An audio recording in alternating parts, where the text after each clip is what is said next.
নবীর স্বপ্ন দেখি বাংলার কুটির হতে, বেহুশ হয়ে চলেছি যেন কেঁদে কেঁদে কাবার পথে।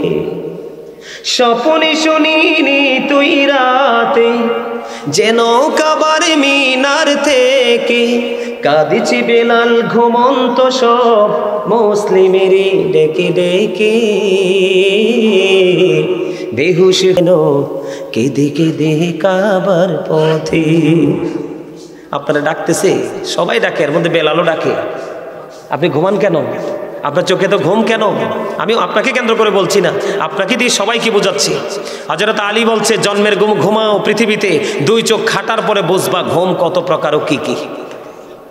বোঝেন কিছু? এখন আপনারা কি উট বেঁধে শুনবেন নাকি উট ছেড়ে শুনবেন? কথা বলে না। আপনি যখন মসজিদে যাবেন আপনার পিছনের সব কিছুকে কন্ট্রোলিং এ রেখে তারপরে আসবেন, না হয় আপনার নামাজও হবে না, বাহিরেরটাও হবে না, দুনিয়াও শেষ। আর ঠিক সেই ক্ষেত্রে আপনার এই পৃথিবীতে পরকালে যদি আপনি দেখা করতে চান, আল্লাহর দিদার পেতে চান, রাসূলকে পেতে চান, হক্কানি আলেমদের সাথে প্রেম করতে হবে।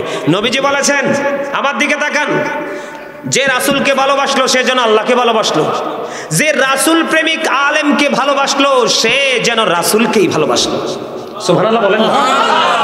আর নেগেটিভ দিকে যদি যাই, যে রাসূলের সাথে বিদ্বেষ পোষণ করলো সে আল্লাহর সাথে বিদ্বেষ পোষণ করলো, আর রাসূল প্রেমিক আলেমের সাথে যে বিদ্বেষ পোষণ করলো সে রাসূলের সাথে বিদ্বেষ পোষণ করলো, তার ঠিকানা কোথায়? জাহান্নাম। Go to hell. আলহামদুলিল্লাহ বলেন না? আরে আরো জোরে বলেন না আলহামদুলিল্লাহ। কথা কি বুঝে আসছে? বন্ধু, আমার নবী আমাদেরকে এত প্রেম শিখিয়ে গেল, এত প্রেমময় রাস্তা দেখিয়ে গেল, আমরা তারপরও নবী বিদ্বেষ। আফসোস আফসোস।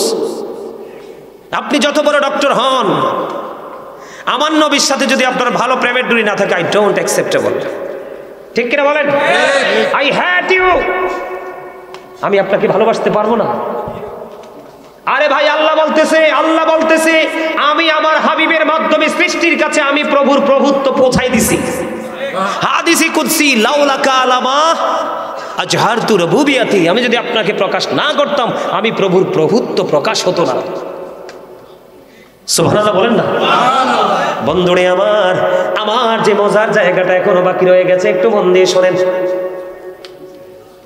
আমরা এখানে সবাই উপস্থিত হয়েছি, কেউ না কেউ কোনো না কোনো পাপ আমরা করে ফেলেছি। মনের মধ্যে উদয় হয়েছে দীর্ঘ 40 বছর পরে মনে হয় মাহফিলটা। কত বছর? আমার জীবনে বন্ধু মুন্সিগঞ্জে গেছি এক মাহফিলে, এরকম স্কুলের মাঠে মানুষ জায়গা হওয়ার মতো না। ওরা নাকি বক্তাদেরকে আলেমদেরকে পছন্দ করে না। আমি বললাম, আরে কোন জগতে আসলাম? যাওয়ার পরে দেখতে পাইলাম আপনাদের মতো ইয়াংম্যান যারা, ওই স্যারের মতো ইয়াংম্যান যারা আছে, ওরা বলতেছে 40 বছরের উপরে হয়েছে, 3-4 যুগ পার হয়ে গেছে। এমন মানুষ আছে জন্মের পরে মৃত্যু হয়েছে, তাদের এলাকার মধ্যে কোনো মাহফিল হতে তারা দেখেনি। তারা বলছে এইবার আমরা মাহফিল করব। বন্ধ 1-2 মাস অবজারভেশন করতে করতে করতে করতে সর্বশেষে তারা আমাকে চয়েস করলো প্রধান বক্তা হিসেবে। গেলাম বন্ধু, ওই বছর থেকে পর থেকে এই পর্যন্ত এখনো পর্যন্ত আর মাহফিল বন্ধ হয় না। প্রেমটা কত মজা দেখছেন নি? আসলে ঘুমন্ত মানুষটাকে জাগিয়ে দিতে পারলেই সাকসেস। ঠিক কিনা বলেন? ঘুমন্ত মানুষটাকে জাগিয়ে দিতে পারলেই কি সাকসেস। ঠিক না? ঠিক। আমরা জাগবো কি করে? এই জাগার জন্য আরেকটা স্কোপ আপনারা শিখে নেন, খুবই গুরুত্বপূর্ণ জিনিস। বন্ধুরে আমার, হাদিস শরীফের মধ্যে এসেছে, আমার নবীজি বললেন, তোমাদের পূর্বের একজন লোক হত্যা করতে করতে করতে করতে খুন করতে করতে করতে করতে 99 জন লোককে খুন করলো। নাউজুবিল্লাহ বলেন না? কতজন? 99 জনকে হত্যা করার পরে এবার ওনার মনের মধ্যে একটা চিন্তা আসলো, আহারে অন্যায়, আমাকে তো যেতে হবে। তার মনের মধ্যে বন্ধু অনুভূতিটা অন্যরকম হয়ে ফিরে আসলো।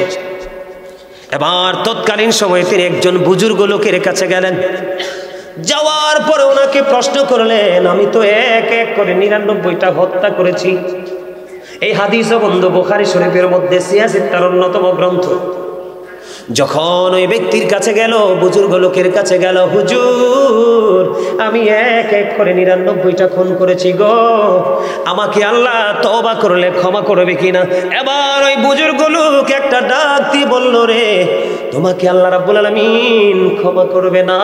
বন্ধু হাদিস শরীফ প্রমাণ করেছে ওই বুজুর্গ লোক যখন বলল না না তোমাকে আল্লাহ ক্ষমা করবে না, সঙ্গে সঙ্গে ওই ব্যক্তিটাকে, ওই ৯৯টা খুন যিনি করলেন ওই ব্যক্তি তাকে হত্যা করে ফেলেছে। আওয়াজ তোলে বলেন আল্লাহু আকবার। ১০০টা হোক, ১০০টা খুন করলো বন্ধু, ১০০টা হত্যা করলো। ১০০টা খুন করার পরে এবার তিনি কি করলেন? আরো বেশি বিন্দু পাগল পাড়া হয়ে গেলেন। তওবা করবো, আমাকে ক্ষমা পেতে হবে, আমাকে ক্ষমা চাইতে হবে, আমি ক্ষমাটা কেমন করে পাবো? এবার বন্ধু আরো বুজুর্গ লোকের কাছে সন্ধান মিলল। বুজুর্গ লোকের কাছে কি বললেন? বিস্তারিত ঘটনা তিনি খুলে খুলে বললেন, আমি এক এক করে একটা একটা করে ১০০টা খুন করেছি, আপনি বলে দেন গো আমার এই খুনের ক্ষমা আছে কিনা? এবার আল্লাহর প্রিয় লোক, বুজুর্গ লোক একটা ডাক দিয়ে বলল, অবশ্যই তোমার জন্য ক্ষমার দরজা খোলা আছে, তবে তোমাকে নতুন পথে হাঁটতে হবে। আপনি বলে দেন আমি কোন পথে হাঁটবো? আমি ক্ষমা চাই, আমাকে ক্ষমা খেতে পেতে হবে, আপনি বলে দেন আমি কোন পথে হাঁটবো। এবারে বন্ধু কি করলেন? ওই আল্লাহর প্রিয় বান্দা বললেন, তুমি যেখান থেকে ফিরে এসেছো তোমার নিজ এলাকা থেকে, জীবন যতদিন আছে ততদিন তুমি আর ওই এলাকায় ফিরে যেতে পারবা না। আমি তোমাকে একটা রাস্তা দেখিয়ে দিলাম, ওই রাস্তায় তুমি হাঁটতে থাকো, ওই জায়গায় চলে যাও, তুমি তোমার আপন গন্তব্যে আর কোনোদিন ফিরে যেও না। তুমি তোমার ওই আমি রাস্তাটা দেখিয়ে দিলাম, ওই রাস্তায় তুমি হাঁটতে থাকো। ওই রাস্তাটাকে, যেই জায়গার ঠিকানা আমি তোমাকে দিয়ে দিলাম, ওখানকার মানুষ শুধু আল্লাহর জিকিরে ব্যস্ত, আল্লাহ রাসূলের প্রেমে পাগল পারা, তুমি তাদের সাথে মিলিত হয়ে যাও, তাদের সাথে মিলিত হয়ে তুমি গোলামি করতে থাকো, আল্লাহ রাব্বুল আলামিন তোমাকে ক্ষমা করে দিবে। বন্ধুরে আমার, ওই লোকটা কি করলেন? তার কথা হলো ওই জুহাইনা গোত্রের ওই মহিলার মতো। ওনার চিন্তা হলো আমি কি ক্ষমা পাইতে হবে, আমি ক্ষমা পাওয়া ছাড়া ফিরবো না। এবার ধীরে ধীরে ধীরে ধীরে কি করলেন? ওই ব্যক্তিটা ওই আস্তে আস্তে করে যেই গন্তব্যের ঠিকানা দিলেন ওই গন্তব্যের দিকে তিনি হাঁটতে শুরু করলেন। হাঁটতে হাঁটতে হাঁটতে হাঁটতে হাঁটতে হাঁটতে বন্ধু হঠাৎ করে যখন অনেক দূর হাঁটলেন, হাঁটার পরে বন্ধু দুই দল বন্ধু ফেরেশতা তার সামনে এসে হাজির হয়ে গেল। একটা হলো বন্ধু নেগেটিভ, আরেকটা হলো পজিটিভ। দুই দিক থেকে দুই দল ফেরেশতাটাকে টেনে ধরলো।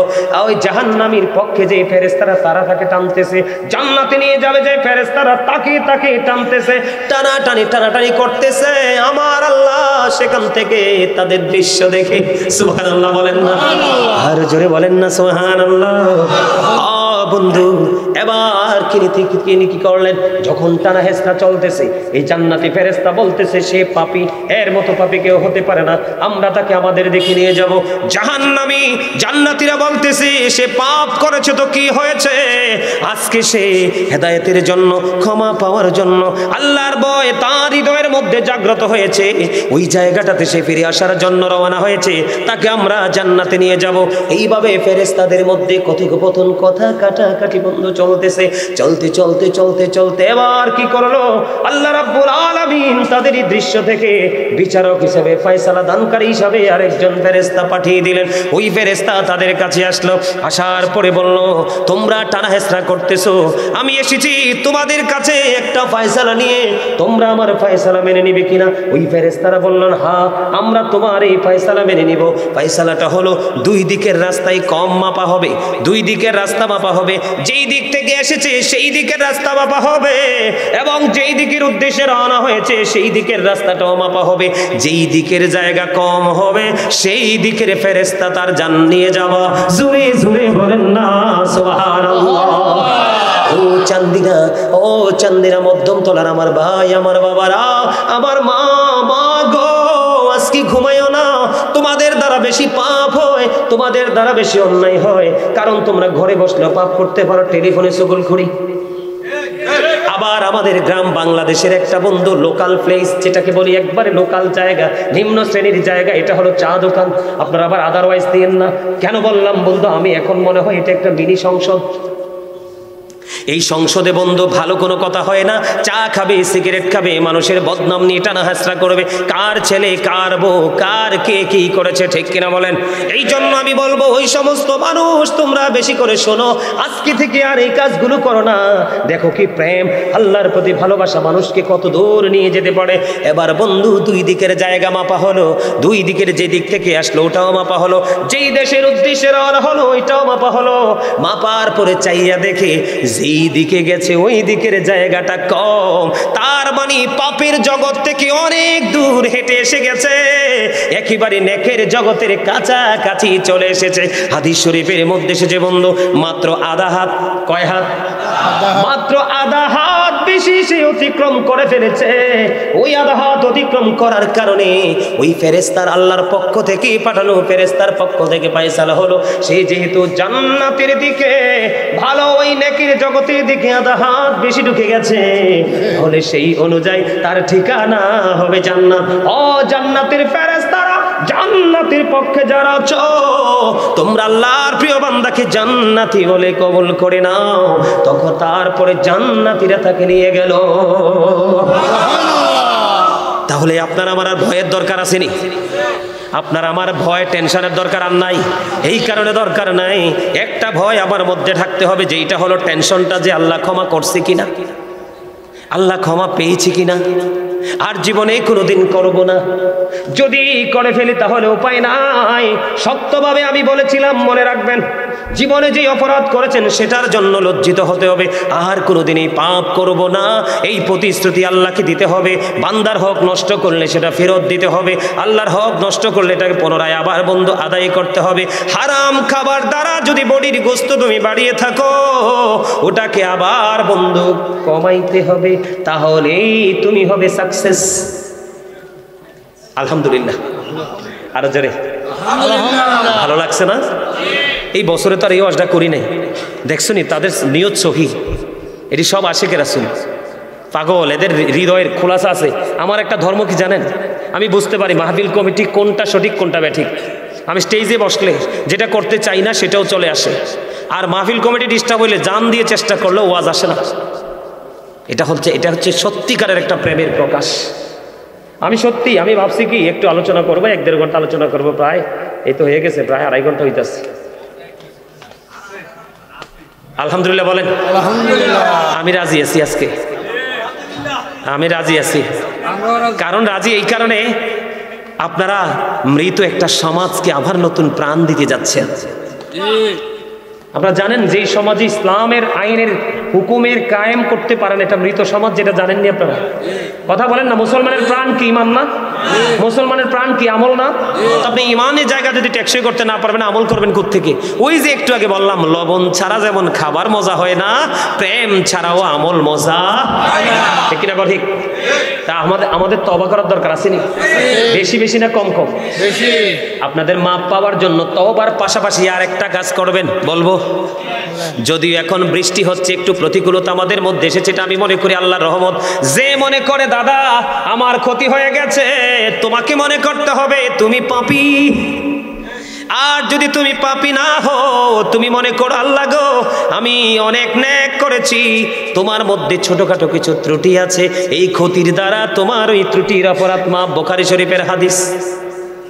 এজন্য কিছু পচে গেলে, মাঠে ধান কম হইলে, ছেলে বিদেশ থেকে টাকা কম পাঠাইলে, মাঝে মাঝে অসুস্থ হয়ে গেলে মন খারাপ কইরেন না। আল্লাহর হাবিব বলেছেন তুমি ভালো দিকটা গ্রহণ করলা, দুঃখের দিনে যদি তুমি তোমার এটাকে তাকদীর মনে করতে না পারো, তাহলে তুমি ইমানদার নাও। আল্লাহর হাবিব বলেছেন উহুদ পাহাড় পরিমাণ স্বর্ণ যদি তুমি যাকাত দাও, তোমার যাকাত আল্লাহ কবুল করবে না।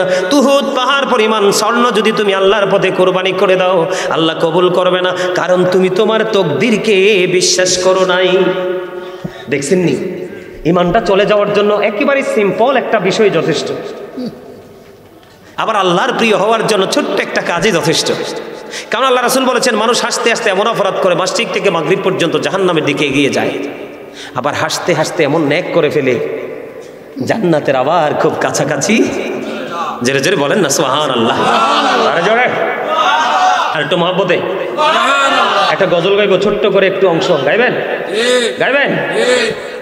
গোলাপ নীলাম গাঁদা নীলাম নীলামে রজনী গন্ধা মনির শোকে মালা গাঁথিব সকাল থেকে সন্ধ্যা একবারে দেখা দাও যদি ও গো কামলিওয়ালা একবারে দেখা দাও যদি স্বপ্নে রাত্রি বেলা হাসি মুখে পড়াবো তোমায় হাজার ফুলের মালা বলো ইয়া রাসূলুল্লাহ ইয়া হাবিবাল্লাহ বলো ইয়া রাসূলুল্লাহ ইয়া হাবিবাল্লাহ গোলাপ নীলাম গাঁদা নীলাম নীলামে রজনী গন্ধা মনির শোকে মালা গাঁথিব সকাল থেকে সন্ধ্যা মারহাবা বলেন না আরে জোরে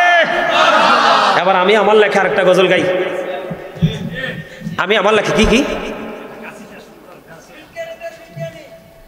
এই কম ওয়ানে waiting for you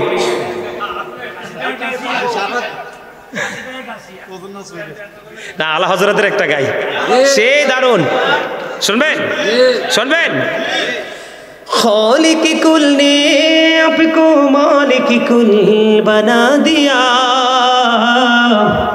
दोनों जहां है आपके कब्जा इख्तियार में मरहबा बोलें ना अरे आ रहा जड़े आला हजरते की गाइसे गाइतम नी रे अमनु गाइत्या सबसे औला वाला हमारा नबी सबसे बाला वाला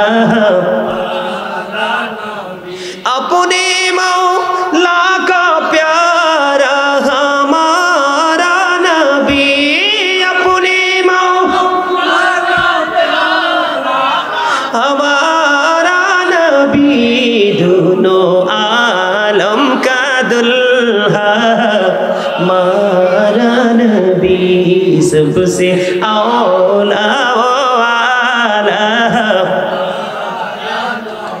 सबसे बाला वाला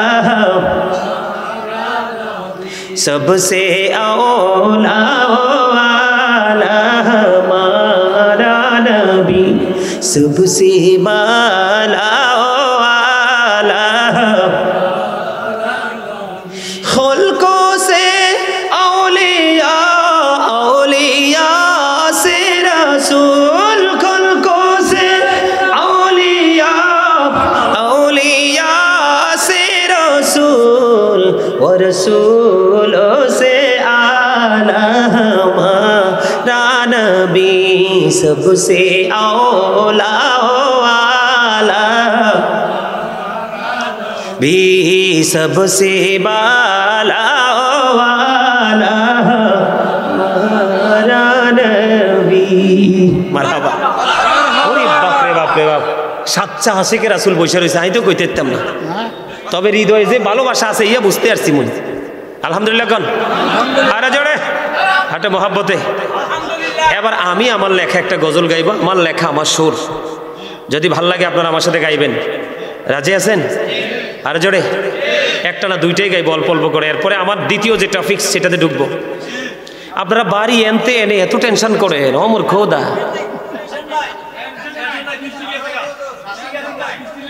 চলবে চলবে আরে জোরে আরে জোরে আরে জোরে মাশাআল্লাহ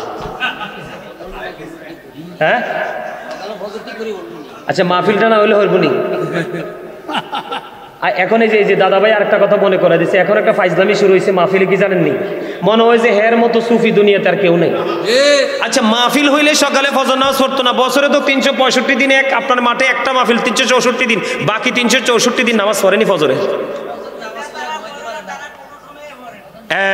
এই তো দেখছেন নি পুরান সালে বাপরে বাপ আপনি যতই আধুনিক ধান রোপণ করেন না কেন পুরানটা 11-র ভাত যেই মজা এখনকার এই চিকন 28-এর রাত তত মজা আর যদিও মজা লাগে এনার্জি কিন্তু 11-র মতো 28-এ নাই কথা কোন না কেন আরে আরে বেটা 20 বছর পরে ওই সেদিনকে দেখছিলাম ডক্টর নজরুল ইসলামে ওয়াজ করতে আছে, কয় আর ফলা 17টা না 18টা এই অনষ্ট কয় তুই উগা উড়াইছ উড়াই তুই বেহাস।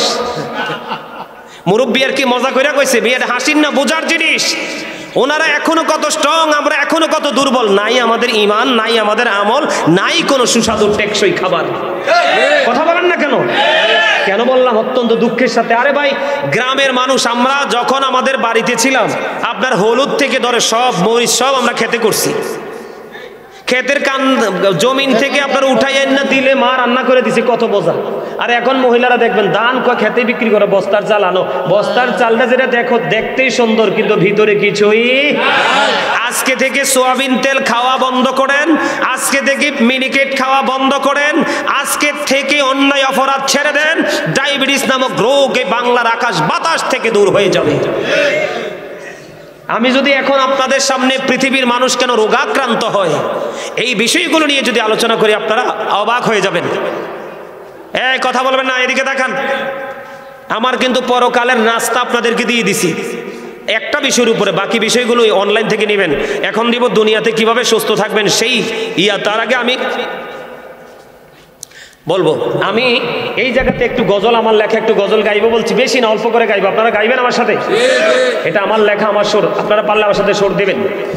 ওগো নবীজি কেমন করে বলো তোমায় দেখি, ওগো নবীজি কেমন করে বলো তোমায় দেখি, আছো তুমি ওই মদিনায়, আছো তুমি ওই মদিনায়, সঙ্গে নিয়ে দুই প্রেমিক সাথী, কেমন করে বলো তোমায় দেখি, বলেন ওগো নবীজি কেমন করে বলো তোমায় দেখি, দেখার আশা আমার মনে পুষে রেখেছি আপন করে, বলেন দেখার আশা